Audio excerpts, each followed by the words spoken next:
This is a story that still gives people chills.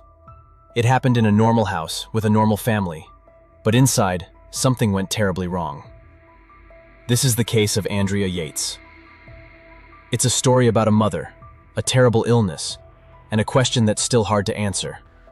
When is someone too sick to be held responsible for what they've done?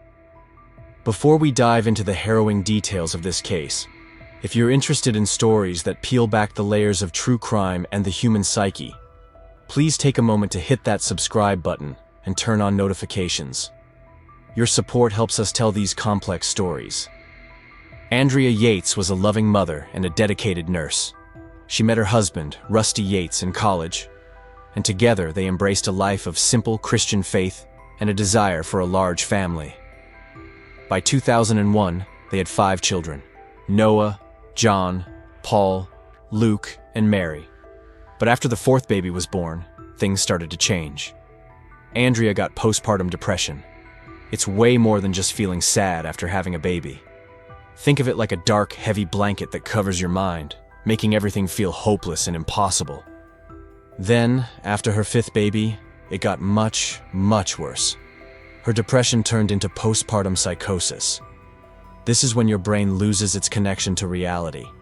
You start to believe things that aren't true, like seeing things or hearing voices. For Andrea, her delusions were about religion. She became obsessed with a preacher's words and believed the devil was inside her. She thought her children were evil and that the only way to save their souls was to kill them. Her husband and the preacher he followed didn't fully believe in modern medicine. They thought her problems were spiritual, not medical. Even when doctors warned Rusty that Andrea was severely ill and needed constant care, she was often left alone with the kids. What would happen when this mother, trapped in her own mind, was left to face her demons all by herself? On the morning of June 20th, 2001, Rusty Yates left for work, trusting that Andrea's mother would soon arrive to help. He had no idea he was saying goodbye to his children for the last time. Andrea was alone with the children. In her sick state, she believed she was doing something good, something that had to be done. She drowned all 5 of her children in the bathtub. After it was over, she called 911. Her voice was completely calm. She just said, "I need a police officer and an ambulance." When the police arrived, she was soaking wet, but she showed no emotion. She confessed everything without any hesitation. The whole country was in shock.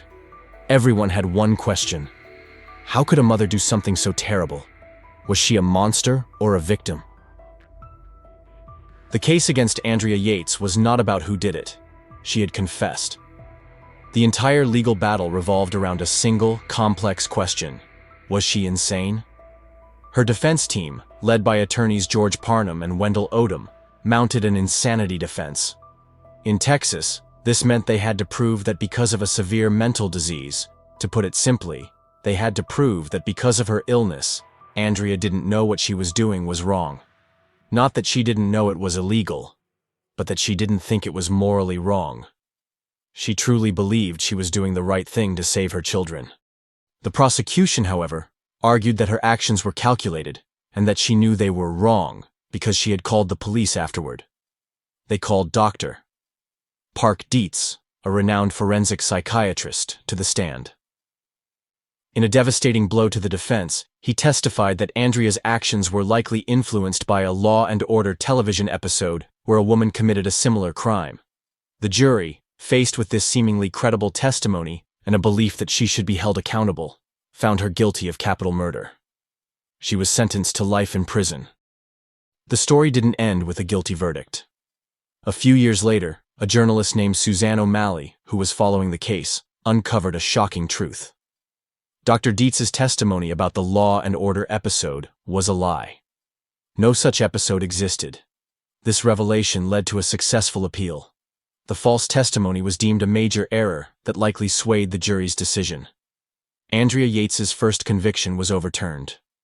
In 2006, she faced a new trial. This time, without the damaging false testimony, the defense presented a clearer picture of her mental state, backed by extensive psychiatric evidence. The jury deliberated for 3 days. The verdict was not guilty by reason of insanity. She was not set free. Instead, she was committed to a high-security mental health facility. The Andrea Yates case sparked a national conversation about mental illness and motherhood. The public response was complex. Initially, there was shock and outrage. But as the full picture of her illness emerged, many felt a shift towards sympathy and a better understanding of the profound dangers of postpartum depression. Her story reminds us that mental illness is a serious disease, not a choice. In Texas, her case led to significant legislative change. The state passed a law requiring all new mothers to be screened for postpartum depression and other mental illnesses. Her attorneys established the Yates Children Memorial Fund to raise awareness of maternal mental illness. Today, Andrea Yates lives in a state hospital, her daily life a quiet existence shadowed by the past. Her case serves as a solemn reminder that mental illness is a real, physical disease, not a character flaw. It highlights the desperate need for awareness, early intervention, and compassion. This story forces us to look beyond a simple verdict and into the tragic circumstances that can lead a loving mother to commit an unthinkable act.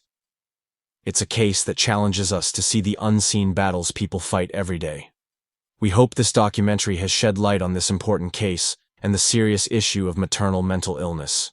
If you want to see more content like this, don't forget to like this video, leave a comment, and subscribe to our channel. Thank you for watching.